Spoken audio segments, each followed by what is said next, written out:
Hello friends, IT technical zone में आपका हार्दिक स्वागत है। प्रिय विद्यार्थियों, आज आपको आईटी इंजीनियरिंग ड्राइंग में डायमेंशन टेक्निक और एरो हेड के बारे में जानेंगे। तो प्रिय विद्यार्थियों, डायमेंशन टेक्निक जो है या फिर एरो हेड आपके इंजीनियरिंग ड्राइंग का एक मुख्य पार्ट्स है। इनके बगैर जो ड्राइंग है वो अधूरी है, क्योंकि आपका कितना भी नीट क्लीन आइसोमेट्रिक ऑर्थोग्राफिक या फिर अन्य किसी प्रकार का अगर व्यू बनाते हैं, अगर हम अच्छी तरह से डायमेंशन टेक्निक का प्रयोग नहीं करते हैं या सही तरह से एरो हेड नहीं बनाते हैं, तो हमारी जो ड्राइंग है वो सही पूर्णतः कंप्लीट नहीं हो पाती है। तो इसलिए डायमेंशन टेक्निक का जानना बहुत ही जरूरी है और एरो हेड को कैसे बनाया जाता है ये भी जानना बहुत ही जरूरी है। तो आइए स्टार्ट करते हैं स्टेप बाय स्टेप। तो देखिए प्रिय विद्यार्थियों, कंप्लीट्स एक ड्राइंग शीट ली हुई है। तो इसके ऊपर सबसे पहले हम देखिए, ऊपर कंप्लीट्स लिखा हुआ है डायमेंशन टेक्निक। तो प्रिय विद्यार्थियों, डायमेंशन जो टेक्निक है वो दो तरह से की जाती है, ठीक है ना। नंबर एक तो है अलाइन सिस्टम और नंबर दो है यूनिडायरेक्शनल सिस्टम, ठीक है ना। इस दो डायमेंशनों का प्रयोग किया जाता है, लेकिन मोस्टली हमें इन दो डायमेंशन के बारे में पता है, लेकिन हम सही तरीके से प्रॉपर तरीके से डायमेंशन नहीं लगा पाते हैं और हमारा जो डायमेंशन करने का जो तरीका है वो रॉन्ग यानी गलत हो जाता है। तो अलाइन सिस्टम में देखिए किस तरह, ये है हमारा अलाइन सिस्टम। ये सबसे ज़्यादा प्रयोग किया जाता है ड्राइंग के अंदर। तो मोस्टली जो इंजीनियर हैं और ही अधिकतर प्रयोग किया जाता है। अलाइन सिस्टम में देखिए क्या चीज़ है। ये देखिए एक किसी तरह का एक रेक्टेंगल यहाँ पे बनाया गया है, ठीक है ना। और नीचे देखिए डायमेंशन की, यहाँ पे लिखा हुआ है 60, यहाँ पे लिखा हुआ है 80, यहाँ पे 30 और ये डाया लिखा हुआ 5 लगा के 20 का, ठीक है ना। तो इसमें अलाइन सिस्टम में देखिए एक डायमेंशन लाइन लगा के कंप्लीट्स और उसके ऊपर लिखना होता है, जैसे 60 लिखा हुआ है, ठीक है ना। इस तरफ 80 लिखा। आपको क्या ध्यान रखना है कि लाइन के ऊपर लिखना है। लाइन सिस्टम में क्या है, लाइन के ऊपर आपको जो डायमेंशन जो साइज है वो ऊपर लिखना है। देखिए ऊपर की तरफ चलते जाएंगे। देखिए ये लाइन के ऊपर है, लाइन के ऊपर है, ये भी लाइन के ऊपर है, लाइन के ऊपर है। कभी भी लाइन के नीचे अलाइन सिस्टम में आपको नहीं लिखना है। अगर लिखते हो तो वो गलत हो जाए। कई बार बच्चे क्या करते हैं, जैसे 60 है तो यहाँ पे लिख दिया तो वो रॉन्ग हो जाएगा, ये 80 है नीचे लिख दिया तो रॉन्ग हो जाएगा, ठीक है ना। तो आपको क्या याद रखना है कि अलाइन सिस्टम में डायमेंशन है वो ऊपर की तरफ ऐसे जाएगी और अगर ऐसे देनी है तो वो इस तरफ ऊपर जाएंगी, ठीक है ना। तो देखिए ऊपर आ गया ये ऐसे। दो चीज़ का ध्यान रखना है, ऊपर ऐसे और ऐसे, ठीक है ना। दो तरह से देते हैं ना, तो ये आपको याद रखना है। अगर कहीं रेडियस आता है कंप्लीट्स, ठीक है ना, या फिर पूरा सर्कल आता है तो फाइल लगा के 20 लिखा जाता है। ये फाइल लिखना कंपलसरी है ड्राइंग के अंदर। अगर हम ये हाफ सर्कल लगाते हैं, ठीक है ना, तो आर लिख के इसको मेंशन किया जाता है। तो ये आपका था अलाइन सिस्टम। अब चलते हैं यूनि डायरेक्शनल सिस्टम, ठीक है ना। ये आपका यूनि डायरेक्शन सिस्टम है और इसके अंदर देखिए एक जो डायमेंशन लाइन है उसको ब्रेक करके लिखा जाता है, ठीक है ना।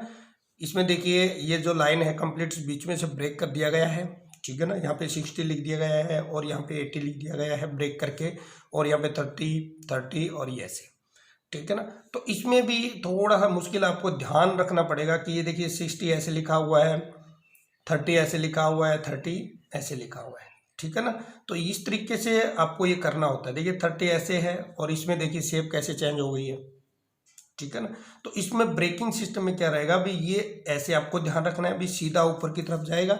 और अगर इस तरह की डायमेंशन है तो उसमें ऐसे लिखे जाएंगे सारे, जैसे 80 लिखा हुआ है और 30 लिखा हुआ है। ये दो डायमेंशन देखिए कैसे लिखी हुई है और दो देखिए कैसे लिखी हुई है, ठीक है ना।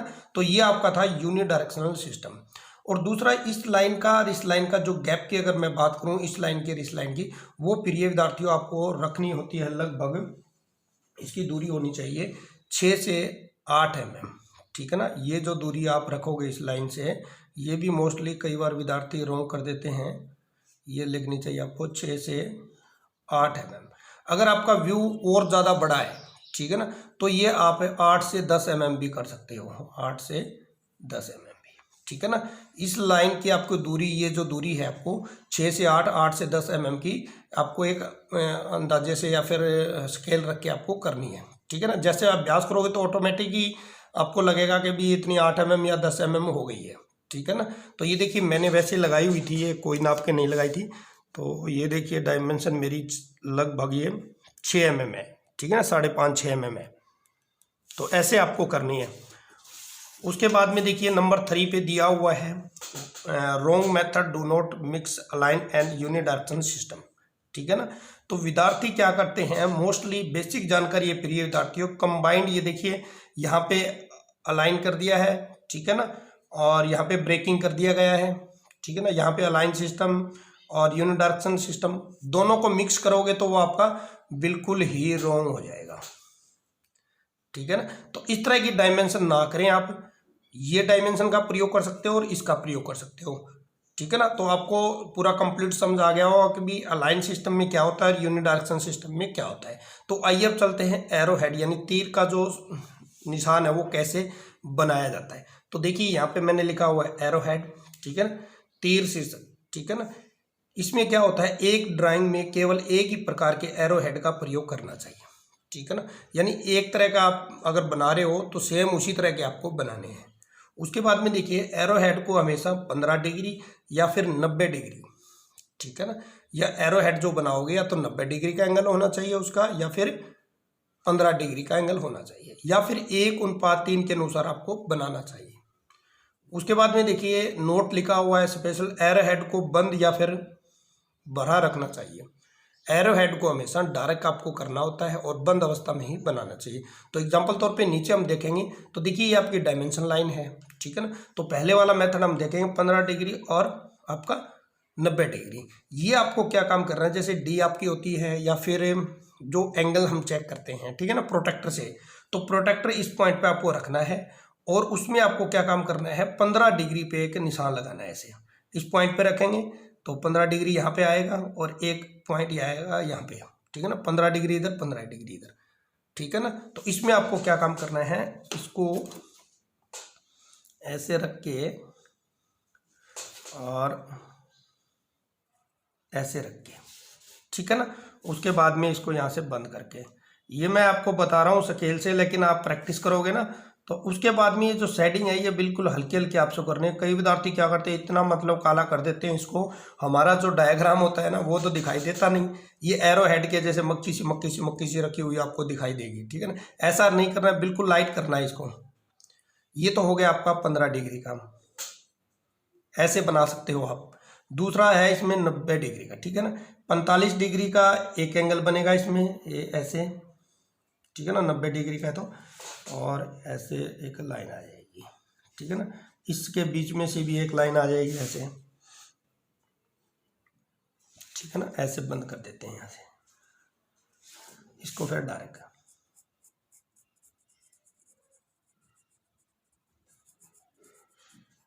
ये आपको ज़्यादा मतलब वो डार्क नहीं करना है। ये आपका कितना हो गया, आपका 45 डिग्री, ठीक है ना, यानी सॉरी 90 डिग्री, 45 इधर और कर देते हैं, ठीक है, 90 डिग्री। तो इन दोनों का आप प्रयोग कर सकते हो। तीसरा जो मोस्टली इंजीनियर प्रयोग करते हैं 1:3 का, ठीक है ना। इसमें क्या होता है, ये डायमेंशन आप समझना अच्छी तरह। तो इसमें क्या रहेगा, 1:3, ठीक है ना। इसका मतलब क्या है, अगर आपने ये 2 mm जगह ली है, ये वाली कितनी है, ये 2 mm, ठीक है ना। 2 mm में क्या है कि इसका 3 गुना, यानी ये जो दूरी है ये आपकी 6 हो जाएगी।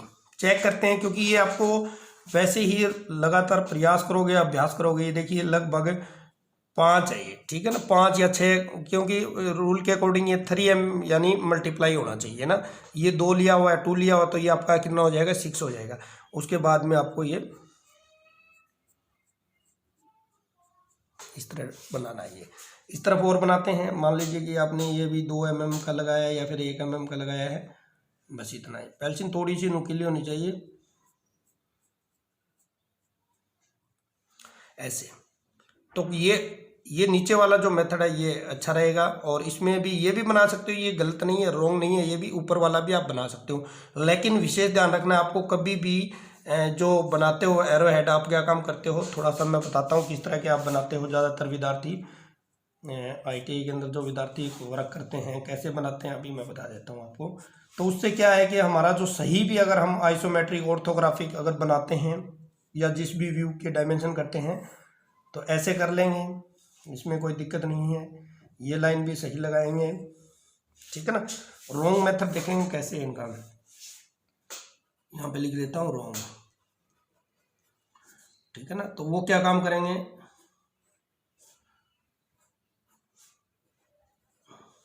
ऐसे, तो ये गलत तरीका है। दूसरा क्या काम करेंगे कि ऐसे करेंगे, ऐसे करेंगे, ऐसे करेंगे, तो ये ऐसे बना देते हैं, एक छोटा बना देंगे, एक बड़ा बना देंगे, एक छोटा बना देंगे, ठीक है ना। और ये इतना ज़्यादा गहरा करेंगे, देखिए मैं दिखाता हूँ, मैंने कई बार देखा बच्चों को, ये देखिए इतना डार्क कर देते हैं ये, ठीक है ना। तो यहाँ पे लिख दिया है मान लो 50, तो ये रॉन्ग मेथड है, ठीक है ना।